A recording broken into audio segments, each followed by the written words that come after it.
மற்றவர்களோடு போராடுவதாக நினைத்துக் கொண்டிருக்கிறீர்கள். ஆனால் உண்மையில் உங்கள் போராட்டம் உங்களது எண்ணங்களோடு மட்டுமே என்பதை புரிந்து கொள்ளுங்கள்.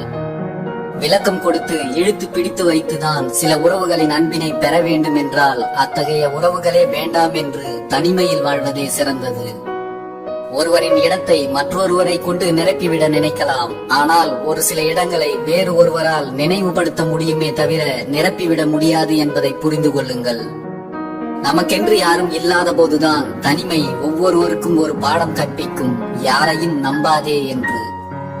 உங்களுக்கு தேவை என்பதற்காக மட்டும் ஒருவரை நேசிக்காதீர்கள். உங்களுக்கு தேவையில்லை என்பதற்காக எவர் ஒருவரையும் வெறுத்தும் விடாதீர்கள். பெரும்பாலும் வாழ்க்கை பாடத்தை கற்றுக் கொடுத்தவர்கள் நம்மோடு கூட இருப்பதில்லை. ஏனென்றால் அவர்களின் பிரிவில்தான் வாழ்க்கை என்பதே நமக்கு புரிந்திருக்கும். காரணத்தை உருவாக்கி வெறுக்கும் மனிதர்களை விட காரணமே இல்லாமல் நேசிக்கும் மனிதர்களை நேசி. வாழ்க்கை அழகாகும்.